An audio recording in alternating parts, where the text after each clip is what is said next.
noches. 16º. Exactamente. ¿Qué cosa? Programa de Democracia 3.0.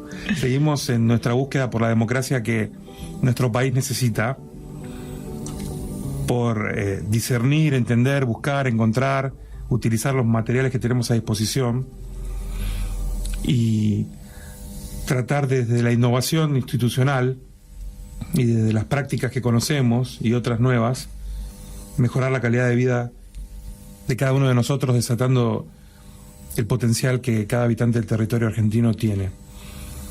Mi nombre es Gabriel Sáez, estoy con Santiago Mantelli. Santiago, buenas noches. Buenas noches, Gabriel, buenas noches, audiencia. Matías Mecuol. Buenas noches, ¿cómo están? Y Pablo Spielman. Buenas noches. No son la misma persona haciendo voces distintas. Somos efectivamente 4, como lo puede comprobar cualquiera que nos esté viendo por nuestro canal de YouTube, que lo tenemos. Exactamente. Democracia 3.0, como también tenemos Twitter, una cuenta en Twitter, que es Democracia 3-0. Exactamente, muchas gracias. Y estamos estoicamente en Facebook, en Democracia 3.0, como se podían imaginar. Hoy vamos a hablar de algo que tiene que ver con el contexto en el que queremos desarrollar esta indagación y esta construcción. Y para construir cualquier cosa necesitamos un mínimo de paz. La región y el país, ¿se puede considerar que han sido espacios de paz generalmente en nuestra historia, por lo menos del siglo XX? ¿Ustedes qué piensan? Tal vez todo lo contrario, ¿no? Un territorio convulsionado con muchas luchas intestinas. ¿Siglo XX? Siglo XX, es verdad. Bueno, el siglo XXI tal vez arranca con otro panorama, pero muchas y tal vez guerras internas dentro de los mismos países, ¿no? Entonces el horizonte en general es bastante violento, ¿no? O el pasado. Y el horizonte es un poco más claro en ese sentido, me parece. Matías. Yo creo que el proceso de luchas sociales y de dictaduras de los últimos 70, 80 años de Latinoamérica derivó en procesos de paz muy, muy largos y que se fueron consolidando a lo largo de las décadas con particularidades en cada caso.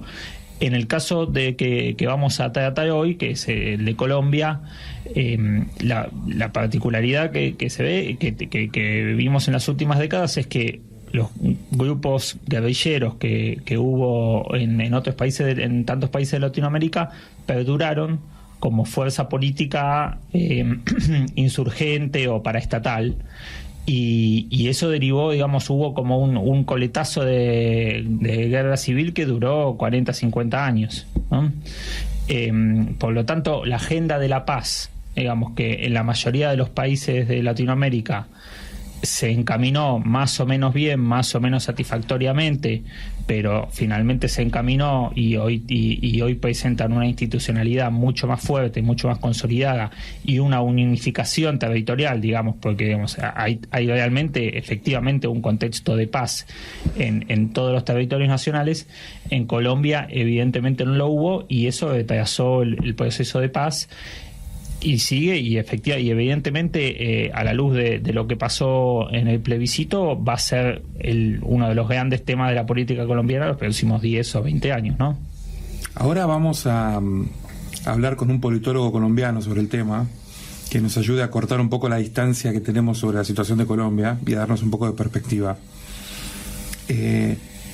Pero yo digo, desde la realidad argentina, noticias recientes, bueno, las permanentes que tenemos sobre inseguridad, pero también tratando de no hacer una mezcla muy ecléctica.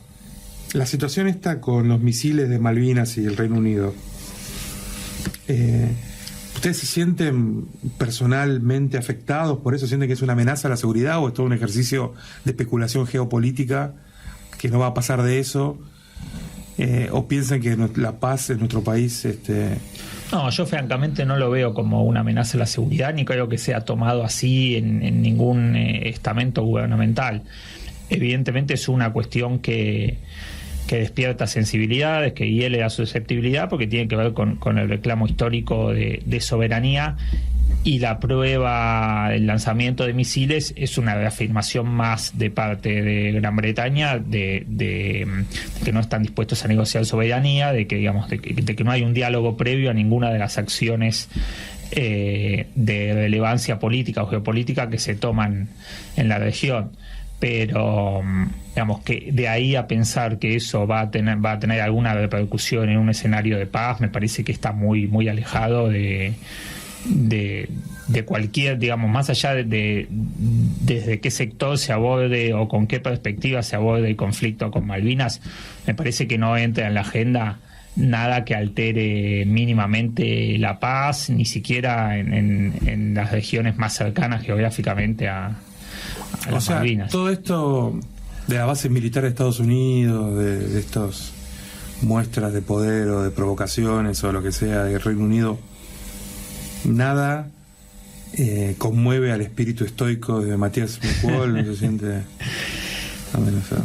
Porque eso se da también en un contexto internacional donde se está hablando, posiblemente no quiera ni siquiera jugar con qué seriedad, de una escalada en las tensiones entre Estados Unidos y Rusia, que podemos decir que geográficamente no nos compete directamente, pero que por decantación o por derrame podría afectar la situación geopolítica general.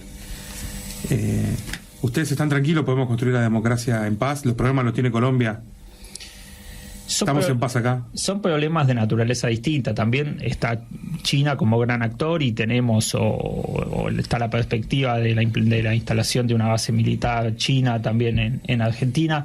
Vamos, son obviamente los países del tercer mundo son peones en una interna geopolítica que en algún sentido podría tener repercusiones económicas, sociales, pero digamos no son intereses que no alinean actores internos, digamos, que no desenvuelven luchas internas de un modo lineal, directo, como sí pasa en Colombia, donde hay un actor político, un grupo paraestatal con poder militar efectivo comprobado, que a lo largo de décadas ha dominado o ha amenazado territorios importantes y vastos de Colombia, digamos. Me parece que son agendas diferentes. Vamos a hablar entonces de Colombia. Yo lo que no quería era empezar a hablar como que el problema está encapsulado en Colombia o arriba en México, y que acá tenemos sensaciones de inseguridad, sí, y de ahí no pasa. No es así, y de hecho basta ver el papel que jugó Macri en el proceso de paz, con el acompañamiento al presidente Santos y viaje, y bueno, eso evidencia que ni en la región ni en Argentina es indiferente el proceso de paz de Colombia, ¿no? Vamos a hablar con una persona que, como decíamos al principio, nos puede ayudar mucho a comprender mejor la situación en su país, porque él es colombiano. Es politólogo, está en la Universidad de Yale, en Estados Unidos, y es además un activista social y político, un joven activista social y político. Alejandro Fajardo. Alejandro, buenas noches. Hola, ¿cómo están? Los saludo acá desde Connecticut, de Estados Unidos, y bueno, me da mucho gusto saludarlos. Gracias, Alejandro, por estar con nosotros. Hicimos una pequeña introducción sobre la situación de Colombia, porque acá, bien a la manera argentina, adeptos a la carne roja, el resultado del plebiscito en tu país despertó pasiones, y acá se vendió como el triunfo del uribismo. ¿Considerás que fue eso, nada más que eso, o fue eso y algo más? Pues advierto a los oyentes que yo no pude escuchar el comienzo del programa, pero me meto en la conversación con esa pregunta concreta, y mi intuición, mi sensación es que sí fue un triunfo del uribismo en muy buena parte. Hay un componente adicional, que fueron las iglesias cristianas, tuvieron una movilización social y política muy fuerte en torno a votar el no en el plebiscito. Un grupo de iglesias grande argumentaba que se estaban abriendo algunos derechos sociales en términos de homosexualismo y igualdad de género que estaban en contravía de lo que ellos pensaban, y yo creo que ese es un actor adicional importante, pero la lectura de la victoria del uribismo yo creo que es ampliamente correcta. Explícame un poquito el rol de las iglesias. ¿Cómo conectaban el tema de la paz con el avance de la agenda de la comunidad LGTB? Sí. Exacto. Pues Colombia este año ha tenido una serie de debates bien interesantes, que yo supongo son los debates de la modernidad y que son comunes a varios países latinoamericanos. Uno de ellos ha sido qué papel deben jugar los colegios públicos en la educación sexual de los niños. Es una historia compleja y difícil, ha sido una discusión nacional compleja, pero el gobierno Santos, a través de su Ministerio de Educación, había creado un grupo de cartillas en donde se explicaban los conceptos de sexo, de género, de orientación sexual, y un grupo de iglesias grande, poderoso, muy bien organizados y con bastantes seguidores, argumentaba que el Estado no debería meterse en la educación sexual de los niños. Hace 2 o 3 meses lograron hacer movilizaciones increíblemente grandes en todas las ciudades del país, y hubo un grupo de ellos que sugería que en los acuerdos de paz de La Habana, como le conocemos en Colombia esta discusión que ha tenido el gobierno con la guerrilla de las FARC, en los acuerdos de paz de La Habana decían estas iglesias estaban creando una serie de discusiones que iban a terminar en que se iba a reforzar el papel de esta educación sexual en los colegios públicos en Colombia. Mi sensación, y hablando con algunas personas, es que bastantes de los que votaron no lo hicieron por esa razón y no son necesariamente uribistas. Es decir, hay un elemento adicional al uribismo. Y miren, último punto sobre esta pregunta. Algunos de los jefes de estas iglesias cristianas, pastores, hacen parte de los voceros del no que ahora están encontrándose con el presidente Santos. El senador ahora, Álvaro Uribe, es uno de ellos, pero hay 2 pastores que el presidente Santos ha reconocido, pues, y jugaron un papel sin duda en lo que fue la victoria del no, una victoria inesperada y para mí personalmente pues dolorosa. Alejandro, buenas noches. Uno de los datos centrales del plebiscito fue el alto nivel de ausentismo, ¿no? Que fue de más del 60%. ¿Cómo interpretas ese dato? Porque cuesta pensar que a 6 de cada 10 colombianos les resulta indiferente el proceso de paz, ¿no? Esa pregunta es la clave y yo creo que además trasciende el caso colombiano y nos hace pensar en América Latina cuál es la representatividad que tienen los partidos políticos y los políticos en especial. Es cierto lo que estás diciendo, alrededor del 60% de abstención, y hay varias interpretaciones. La mía, después de haber meditado bastante sobre este resultado las últimas 3 semanas, es que una buena parte de las personas entendieron esta votación, este plebiscito, como un conflicto entre Álvaro Uribe y Juan Manuel Santos. Y el presidente Santos es un hombre, es un político, es un presidente muy poco popular. Tiene una aprobación alrededor del 20-25%. Él mismo no es un hombre carismático y no tiene un discurso que a mi juicio logra aglutinar y emocionar a las personas.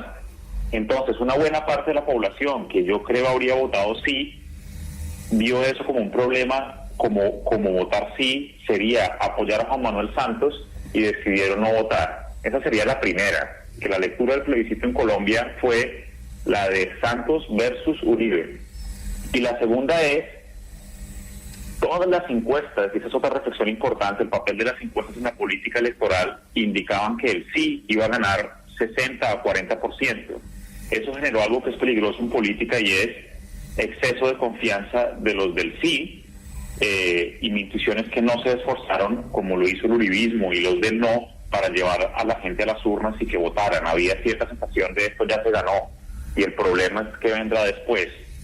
Pero daría esas 2 razones: cierto desprecio por los políticos en Colombia y que al reducir la situación a Santos versus Uribe se convertía, ese es un problema entre esos señores.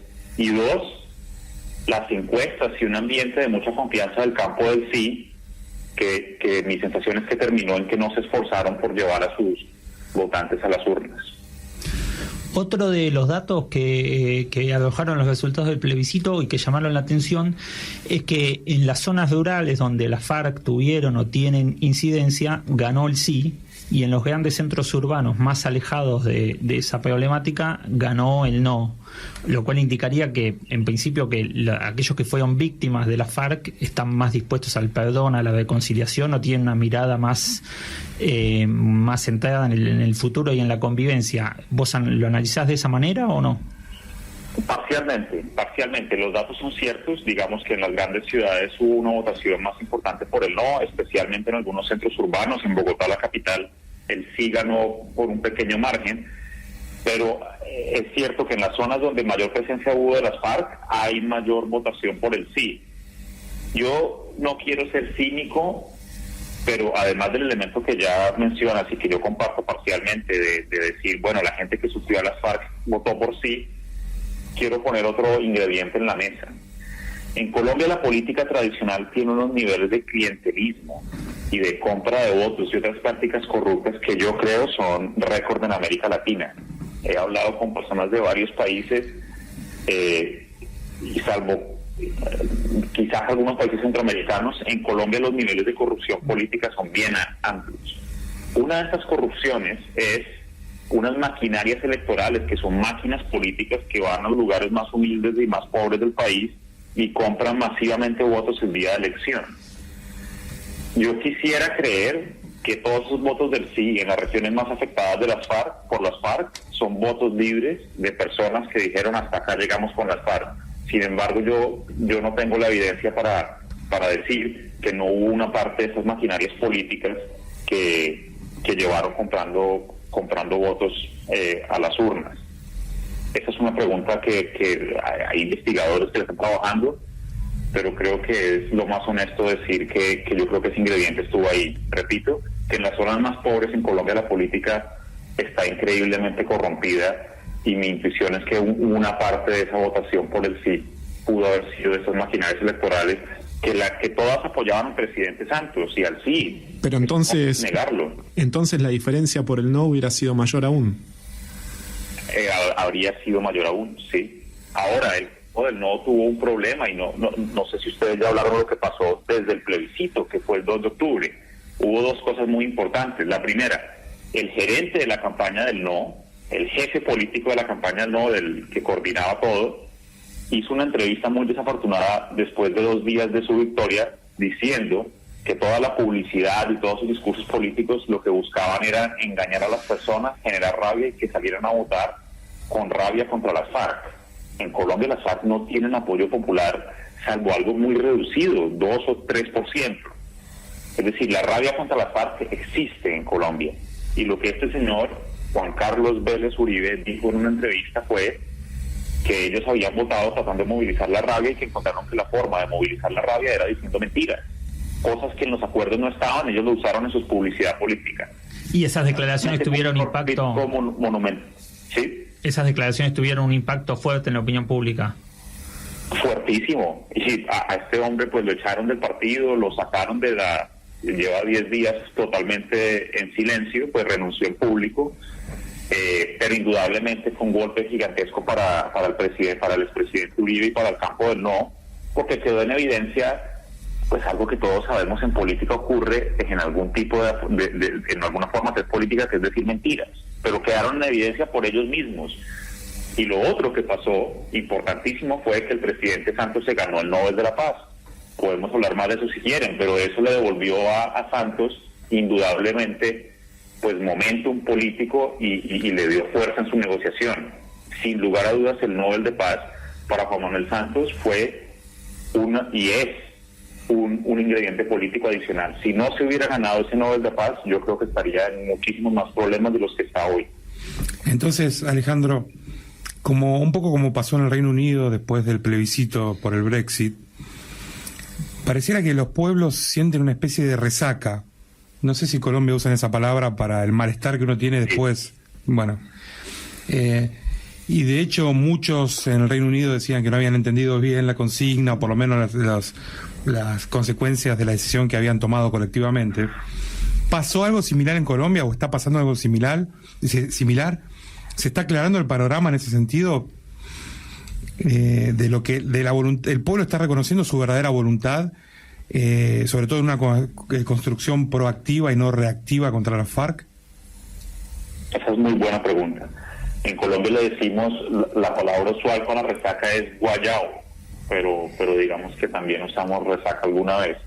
Yo creo que no, yo creo que todavía está muy cercano y indudablemente hay una rabia en contra de las FARC en Colombia, y yo creo que los que estábamos por el sí no supimos interpretar esa rabia. Sin embargo, lo que les mencioné ahora de este señor, el gerente de la campaña del no, diciendo lo que dijo, sí fue un golpe en algunas personas. He hablado con algunas personas que votaron no, que decían, increíble que nosotros creímos esto que nos están diciendo.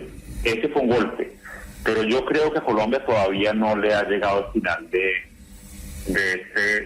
no nos ha llegado la resaca aún, y estamos en un momento de incertidumbre gigantesco, porque el país está en un cese al fuego que estaba hasta el 31 de octubre, lo extendieron después del Nobel al 31 de diciembre, pero hay 6.000 guerrilleros en la mitad de la nada, en unos caminos, en unos campamentos que nadie sabe muy bien cómo pagar, pues para que estos hombres y mujeres vivan ahí. Ellos iban camino a unos lugares de concentración, no han dejado las armas, pero no las están usando.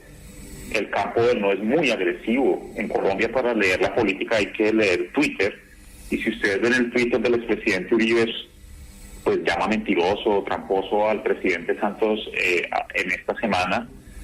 Es decir, el tono de la discusión es bien agresivo, y yo creo que los ciudadanos de a pie aún no han terminado de dimensionar lo que a mi juicio fue un error, que era darle la oportunidad a Colombia de cerrar en una negociación política un conflicto que ya lleva 60 años y que es el único país de América Latina que no ha logrado terminar de cerrar su guerra fría. Las FARC son el origen de esto es en los años 50, y Colombia no ha sido capaz de cerrar esto de una manera civilizada. Para cuantificar, vos mencionabas el número de 6.000 combatientes o guerrilleros.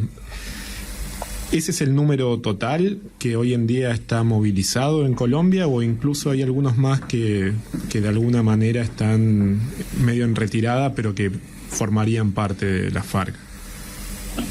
Bueno, entonces las FARC presentaron una lista formal que era parte de la negociación con 6.000 nombres. Esos están oficiales, se sabe quiénes son, y digamos que son los guerrilleros en armas de las FARC, que indica algo que hay que traer a la discusión, y es, pues las FARC en el año 2000, no se olviden, fue una guerrilla muy poderosa, tenía alrededor de 30.000 a 50.000 miembros, tenía campamentos en todas las regiones del país, cerca a Bogotá, y aunque a uno le guste o no, pues los años del gobierno de Álvaro Uribe indudablemente redujeron la capacidad de las FARC. Ese es el número que ellos tienen hoy, y es el número oficial que ellos mismos tienen de sus miembros en armas.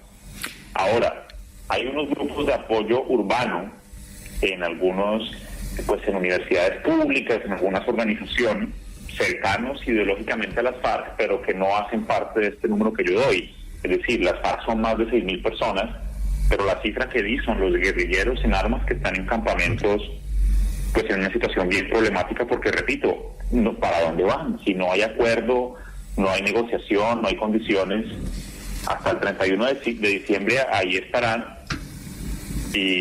pero las redes urbanas de las FARC son bastante más grandes que ese número, pero no son personas que se cuenten como miembros de las FARC. Y hay otro actor, ¿no?, que interviene, que aparece en estos procesos de negociación entre el gobierno y la FARC históricamente, que es el ELN, ¿no? ¿Se ha abierto un proceso también de negociación con el ELN? El Ejército de Liberación Nacional, que sí, es la segunda guerrilla en Colombia, tiene alrededor de 1.000, 2.000 hombres en armas, aunque las redes urbanas del ELN son más grandes que las de las FARC. Las FARC es una guerrilla ampliamente rural, el ELN tenía mucha más fuerza en las ciudades. Después del plebiscito, el gobierno Santos abrió negociaciones con el ELN, lo van a hacer entre Caracas y Quito. El papel de Venezuela y Ecuador ha sido bien importante en el proceso de paz con las FARC y con el ELN. No se olviden que pues, Chile también participó de la mesa de negociación como país observador. Los países observadores eran Chile y Noruega. En la presidencia de Kirchner, Néstor, él fue bien activo en tratar de mediar en procesos acá. Es decir, Latinoamérica ha estado presente en este proceso y en esta última instancia hay negociaciones ahora con el ELN y apenas están empezando. Ojalá funcione, pero pues llevan 2 semanas y el ELN es una guerrilla bien difícil. Históricamente se ha dado un proceso que cuando el gobierno negociaba con las FARC, el ELN se radicalizaba un poco más, ¿no? En el conflicto, como que recobraba más actividad para entorpecer esas negociaciones. No es lo que ha pasado ahora últimamente. No, la verdad es que no. El jefe del ELN ha estado muy elocuente y manda videos por YouTube regularmente y lo que dices es cierto, completamente cierto. Cuando se negociaba con las FARC, recuerden, esto es como la 6ª, 7ª negociación. Esa es la que más ha avanzado, pero hubo 6 antes que fallaron. El ELN aprovechaba sus coyunturas para radicalizarse, pero sobre todo para ocupar lugares que las FARC dejaban y con eso incrementar su poder político. Yo lo que pienso es que ahora entienden pues que en el año 2016, ya para 2017, pues la lucha armada no tiene ningún apoyo popular y que no van a llegar por las armas al poder y que con una negociación bien hecha podrían tener un campo en la política. Yo siento que el ELN está dispuesto a transitar ese camino. Claro, pero hay un discurso antiuribista, ¿no? Dentro del Ejército de Liberación Nacional, y eso no pudo haber afectado de alguna manera involuntariamente el resultado de la elección de la FARC, de la negociación con la FARC. No, yo creo, no, el ELN sí es un actor marginal en Colombia y no tienen, el ciudadano colombiano no tiene en la mente al ELN. Okay. No fueron un actor importante. Es más, a Álvaro Uribe pues le conviene, el ELN puso una bomba y tienen un par de secuestrados y se hicieron 2 secuestros, algo que en Colombia nunca había vuelto a pasar, que fuimos tristemente famosos por los secuestros. Hace bastantes años no había secuestros en Colombia y el ELN volvió a secuestrar este año y eso le dio mucha fuerza al discurso de Uribe. Bueno, pero eso es lo que yo te mencionaba, que al pronunciarse abiertamente no haya beneficiado al uribismo involuntariamente, digamos, por la opinión pública, como tal vez entorpecieron la negociación de otra manera. No creo, pero puede ser. Yo no creo. Lo que Álvaro Uribe utilizaba era decir que las FARC eran los que habían puesto las bombas del ELN. Algo que yo creo que es mentira, pero esa es mi opinión con base en lo que el ejército colombiano dijo. Pero ahí están, esa negociación está abierta. El presidente Santos ayer en una alocución presidencial importante dijo que recibiría propuestas de los del campo del no hasta mañana. Eso generó esa reacción agresiva que les describí hace unos minutos hoy en Twitter y en algunos medios. Y la verdad, amigos, Colombia está en el limbo. Yo leía lo que Gabriel me enviaba, que el origen de este programa era amar a Argentina por lo que puede llegar a ser, no por lo que una vez fue. Y yo pensaba en Colombia, y para que ustedes entiendan esto, una diferencia entre Argentina y Colombia. Colombia nunca ha sido, es decir, nosotros no tenemos ese pasado que ustedes miran con nostalgia a veces. En Colombia siempre hemos dicho, algún día seremos. No tenemos ese pasado de ustedes y desde que yo tengo muy poquitos años decíamos Colombia es un país con mucho potencial y nunca realizamos ese potencial en buena parte por la violencia y yo soy moderadamente pesimista en este momento con lo que nos pueda pasar.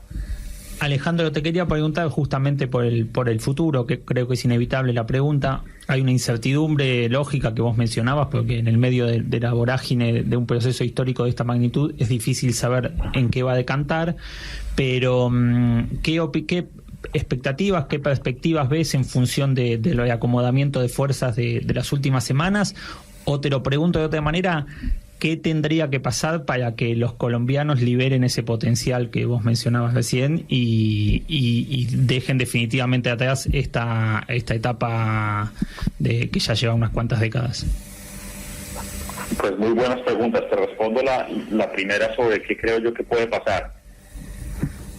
Yo creo que el presidente Uribe sabe que tiene un poder bien grande. Él es un hombre popular en Colombia y salió fortalecido por los resultados del plebiscito, y yo quisiera creer que él va a estar participando en la renegociación con las FARC directamente y terminarán incorporando en lo que son los acuerdos de La Habana algunas de las posiciones del uribismo. Este tema que les menciono de los derechos LGTBI y de discusiones de género no es un tema menor, parecería, pero no es un tema menor.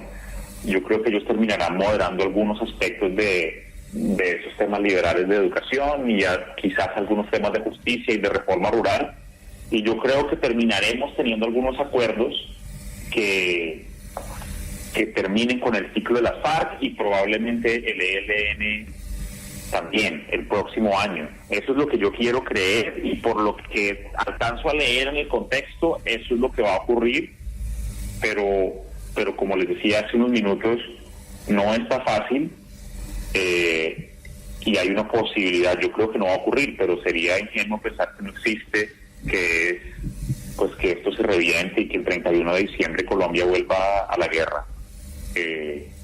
Eso yo no creo que vaya a pasar. Los jefes de las FARC que están en Cuba, les queda difícil volver. Indudablemente el gobierno venezolano pues les ha brindado un apoyo logístico durante los últimos años, y en Venezuela están en un problema político intenso. No creo que ese espacio esté tan sencillo allá.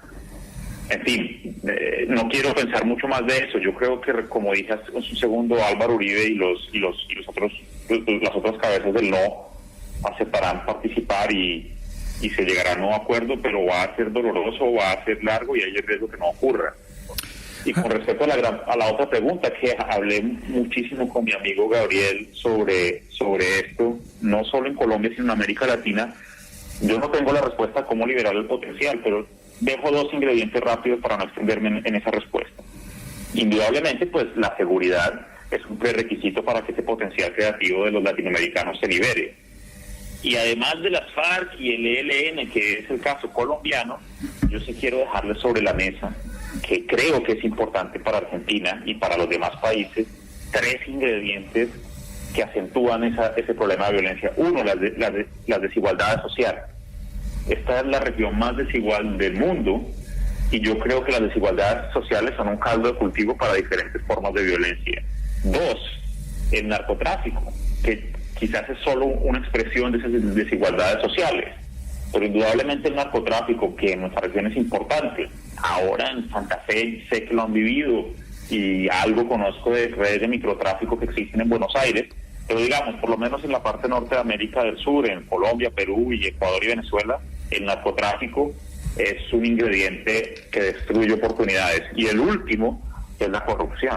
Yo veía hoy que detienen en Brasil al hombre que condujo la investigación contra Dilma Rousseff, que está destituida. Eso es solo un ejemplo de corrupción política, pero yo creo que esos tres ingredientes, esa corrupción, el desasosiego que genera, el malestar con los políticos, con los poderes públicos. Los políticos toman las decisiones más importantes de la sociedad y son en los que la sociedad menos confía. Imagínense esa paradoja, hay unos individuos que toman las decisiones más importantes y son en los que menos confiamos. Yo me ponía en los pies de un brasilero hoy, la presidenta democráticamente elegida, a uno le puede gustar o no Dilma Rousseff, fue destituida por un ladrón, tenía 70, 80 millones de euros que ya le confiscaron. En fin, ¿qué hace un ciudadano de a pie para ir mañana a tomar un bus a trabajar sabiendo que tiene que pagarle impuestos a esta clase política? ¿Y qué tipo de comportamientos genera eso? Entonces yo no sé, tengo mis ideas de cómo liberar el potencial creativo, pero sé que esos ingredientes sobre la seguridad, que es el tema de hoy, corrupción, desigualdades sociales y narcotráfico, son probablemente uno de los mayores obstáculos que tenemos para eso. Alejandro, vos sabés que este programa se centra en un ejercicio de indagación colectiva, que es esta búsqueda de la democracia que necesitamos. Y nos dimos cuenta rápidamente que íbamos a condenarnos a un nivel de abstracción improductivo si nos fijábamos exclusivamente en la situación de nuestro país. Por eso hemos en su momento hablado de Brasil, hoy de Colombia, la semana que viene vamos a hablar de Venezuela, pero todos preocupados de Argentina. Te reconocemos como un amigo de Argentina. Te agradecemos infinitamente por este tiempo y por todo el conocimiento que compartiste con nosotros, y te alentamos en tu lucha intelectual y política porque el futuro llegue para Colombia lo antes posible. Muchas gracias, Alejandro. Pues muchas gracias a ustedes, disfruté mucho esta conversación y espero que nos veamos pronto en persona. Yo también lo espero. Gracias, Alejandro. Un abrazo. Un abrazo. Chao, chao. Seguimos con Democracia 3.0. Estamos ¿En qué consistió el debate durante el tema? En cómo se llamaba el tema que estábamos escuchando.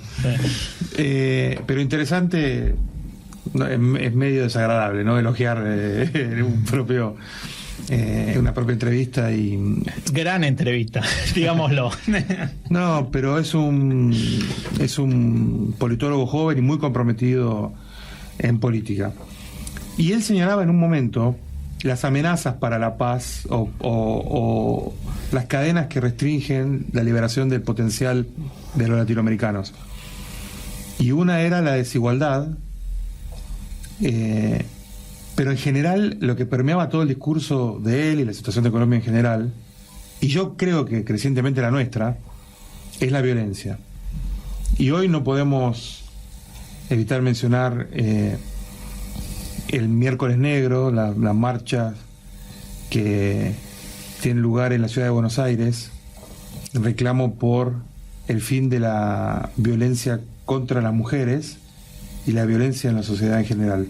Santiago, ¿tenés ahí algunos datos? Sí, yo tengo un informe de un artículo que salió de la Unidad Fiscal Especializada en Violencia contra las Mujeres del Ministerio Público Fiscal, que dirige la doctora Mariela Laboceta, que marca que de las últimas 38 sentencias que hay en cuestiones de género, si bien el 71% se juzgó como un homicidio cometido en el marco de una relación de pareja o expareja, solo el 34% fue juzgado como un femicidio. O sea, esto marca algunas cuestiones que tal vez desde la justicia todavía no se aplica esta figura, ¿no? de la violencia contra la mujer, que tal vez nos remite al caso de Wanda Tadei como el primer antecedente. Pero en general, como un dato para mencionar, el 42% obviamente de los victimarios eran varones, ¿no? Una sola mujer figura como condenada, pero como coautora. O sea, tenemos datos donde nos marcan que solo el 17% de los casos juzgados se cometieron fuera del ámbito familiar o de la pareja. De esos homicidios, solo 2 crímenes contra las mujeres, los victimarios conocían pero no tenían vínculo con ella, con estas mujeres. Entonces vemos datos muy, muy crudos de la violencia que se produce dentro del seno familiar, ¿no? Contra las mujeres. Y un poco es por esto que es esta explosión de las mujeres, ¿no? Basta de matarnos, dicen, ¿no?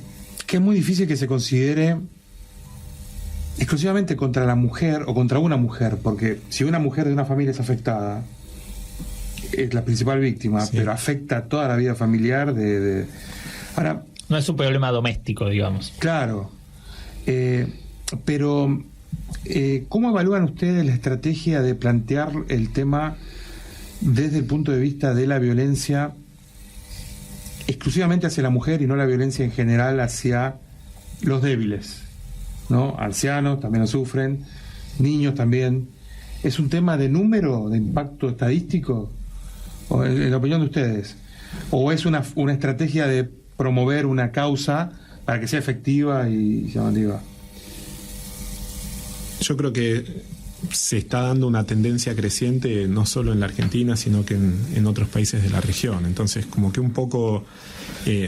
La tendencia vos la considerás creciente. Yo creo que sí. No es que se está corriendo el velo. Yo no coincido con eso. Yo pienso que tiene afortunadamente más visibilidad y que eso explica la mayor cantidad, la mayor presencia en los medios, la mayor cantidad de femicidios. Si bien es un tipo legal relativamente nuevo, este año hubo más femicidios que el año pasado.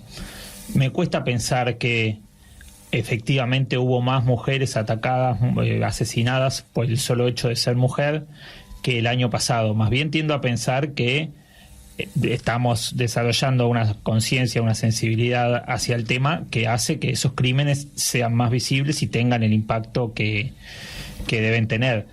Para no ir al año pasado, no creo que hace 50 años hubiera menos machismo que ahora. No creo que hubiera menos violencia doméstica hace 100 años ni hace 200 años. Pero machismo no, pero expresado, pero cosas como la desigualdad, las drogas, elementos que son relativamente, o por lo menos que en los años 50 no existían.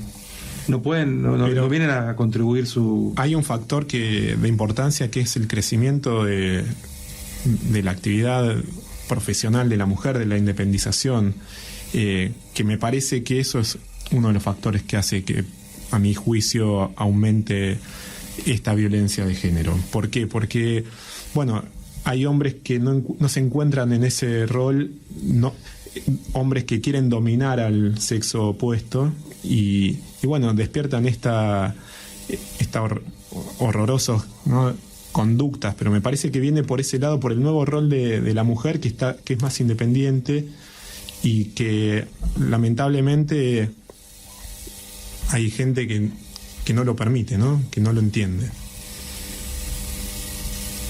Bueno, y respecto a... ¿Es una causa feminista, consideran esta? No. No. A mi juicio no. ¿Se está leyendo como feminista? ¿Vos decís una causa feminista como oposición a es una causa de todos? Sí. Yo entiendo el feminismo no como opuesto al machismo, sino como una idea general, un criterio general que postula la igualdad amplia de la mujer con respecto a los hombres. En ese sentido, podríamos decir, todos somos feministas o deberíamos serlo. Deberíamos serlo, y esta es efectivamente una causa feminista. Así lo interpreto yo, digamos, lo cual no quiere decir que sea un reclamo de las mujeres, ni efectivamente creo que no lo es y no debería serlo. No debería serlo, claro. Pero me parece que sí, que es un reclamo que atraviesa a toda la sociedad. Obviamente no es unánime, pero sí que tiene adhesiones de todos los sectores y de todos los géneros, pero sigue siendo una causa feminista. Lo interesante es que cómo se introdujo en los medios la causa, porque recordemos que hace un tiempo hay una mujer, una usuaria de Twitter, que estableció el hashtag Ni Una Menos, y a partir de ahí se creó esta tendencia de empezar a utilizar en cada caso de femicidio el hashtag Ni Una Menos, y por supuesto que hoy fue tendencia y se sigue utilizando el nombre de la causa Ni Uno Menos como ese símbolo de defender a la mujer de estos femicidios. La estadística en este año, en lo que va del año, es cada 21 horas hay un femicidio, ¿no? Es un número enorme. ¿Dónde? En Argentina. Cada 21 horas hay un femicidio. En lo que va del año hubo 226 femicidios, ¿no? Esto según Infobae del día de hoy. Es una estadística alta y las mujeres han encontrado la forma de poner en los medios, en boca de todos, que esto es una problemática real y que hay que hacer algo, ¿no? La marcha de hoy tenía un poco que ver con esto de, bueno, existe este problema, ya lo hemos expuesto, ¿y ahora qué? ¿Qué vamos a hacer con esto? ¿Tenemos la esperanza en algún momento de hablar con Santi? Con Mariela Laboceta. Estamos intentando... ¿A quién citabas? A quien citaba, que dirige la unidad especializada en cuestiones de violencia de género. Yo ahí tengo una una pregunta para hacer, tal vez, perdonen si no es apropiada, pero hoy un conductor por la noche de televisión cortará una pollerita, por ejemplo. Eso no es violencia de género en algún punto. No hay que hacer una autocrítica un poco más amplia de la sociedad, sobre cómo tratamos a las mujeres. Están, digamos, lo que se llaman o se han llamado en los últimos tiempos los micromachismos, digamos, actitudes cotidianas que representan concretamente o a veces simbólicamente una actitud de dominación o de menosprecio, de menoscabo de la mujer. Aquel episodio, bueno, es un episodio cotidiano en el programa de Tinelli, pero hubo uno puntual con una señorita a que no le simpatizaba mucho que le corten la pollera, que fue especialmente violento. Me parece que sí, que son hechos desagradables. No creo que sea tan lineal la relación entre esos micromachismos que existen y que sí son parte de la vida cotidiana y la violencia de género en niveles extremos o en niveles o en términos de femicidio, digamos. Me parece que hay una serie de mediaciones y que no se puede decir tan fácilmente todo es machismo, todo es violencia, o da lo mismo el que corta una pollera, el que corta una pollera, o el que mira la cola de una mujer, o el que mata en su casa. Sin justificar, sin avalar y sin menospreciar el impacto del otro, me parece que hay una serie de mediaciones entre una cosa y otra y que no es todo homologable en el mismo plano, me parece. De acuerdo. Lo que es bueno que estemos por lo menos nosotros en esta mesa de acuerdo, porque si no, no podríamos seguir buscando la mejor democracia para nuestro país si no estamos de acuerdo en un punto esencial, básico y humano como este. Despedimos con bombos y platillos a nuestro representante en la selección de Estados Unidos, a Gago, a Fernando Gago. Me voy de gira, que se va de gira a ver, a tratar de ubicarse. A tratar de ubicar a los norteamericanos, a ver si pueden, a los estadounidenses, a ver si pueden reducir el daño que por lo menos le hagan al resto del mundo con las decisiones que tomen.